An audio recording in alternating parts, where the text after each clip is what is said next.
এক ওয়াকিয়া, আপনার নাম শুনছেন আবুল আহাব। আবু কি? রসুলের চাচা ছিল। নবীজি সাল্লাল্লাহু আলাইহি সাল্লাম যখন জন্মগ্রহণ করেছে, আবুল আহাবের একটা দাসী ছিল সুহাইবা নাম। নাম কি ছিল বলেন? সুহাইবা। রসুলের জন্মের সুসংবাদটা এই সুহাইবা আবুল আহাবের কাছে গিয়ে বলছে, আবুল আহাব, তোমার ভাই আব্দুল্লাহ, ওনার ঘরে সন্তান জন্ম হয়েছে। এই খুশিতে আবুল আহাব 2টা আঙ্গুল দিয়ে ওই সুহাইবা বাদীকে আজাদ করে দিয়েছে। সুবহানাল্লাহ। তার রসুলের জন্মদেশে কি হয়েছে? লাভ কিতা? বুঝেন নাই? জন্মে খুশি লাভ কিতা? লাভ তো লাগবে।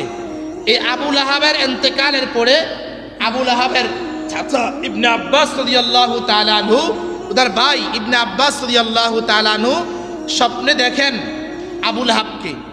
দেখার পরে জিজ্ঞাসা করছে, আবুল আহাব, তোমার সাথে আল্লাহ কি ধরনের আচরণ করেছে? আবুল আহাব উত্তর দিছে, আল্লাহ পাক রব্বুল আলামিন আমি বেঈমান হয়ে মরে যাওয়ার কারণে চিরস্থায়ী জাহান্নামী হয়ে গিয়েছি। কিসে মরার কারণে বলেন?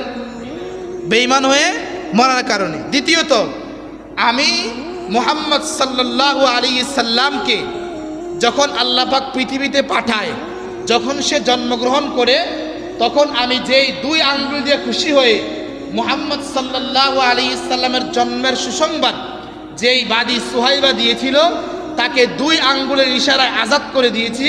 এজন্য প্রত্যেক সোমবারে এই 2 আঙ্গুল দিয়ে আল্লাহ পাক রব্বুল আলামিন কিছু কুদরতি পানি আমার এই 2 আঙ্গুলের মাথা দিয়ে আসে। আমি এই 2 আঙ্গুলের পানি চূষণ করি, যার ফলে সারা সপ্তাহে আমার যে জাহান্নামের কষ্ট ক্লান্তি হয়, এই আঙ্গুলের পানি পান করার কারণে অনেকটা কষ্ট কমে যায়। তো রসুলের জন্মতে খুশি হলে কি পাওয়া যায় বলেন? নাজাত পাওয়া যায়। কি পাওয়া যায়? নাজাত। এখানে 2টা কথা বলছি। একটা কথা, আবুল আহাব রসুলের জন্মতে খুশি হয়েছেন। কি হয়েছেন? খুশি হওয়ার পরে আবার দান করছেন। কি করছেন? বুঝেন না? কি করছেন? দান করছেন। কি দান করছেন? একজন দাসীকে সে আজাদ করে দিয়েছে। এরপরেও আবুল আহাব চিরস্থায়ী জাহান্নামে কি জন্য বলেন তো? রসুলের তরিকা গ্রহণ করে নাই।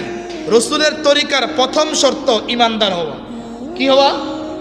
এখানে ছোট্ট একটা কথা আমি আপনাদেরকে বলি, আপনার জীবনের নেক আমল সব কিছু নির্ভর করবে, জান্নাত নির্ভর করবে আপনার ঈমানের উপরে। কিসের উপরে? দেখেন, আবুল আহাব রসুলের জন্মতে খুশি হয়েছে, আবার দান করেছে, সুহাইবাকে আজাদ করে দিয়েছে। এরপরেও সে চিরস্থায়ী কি বলেন?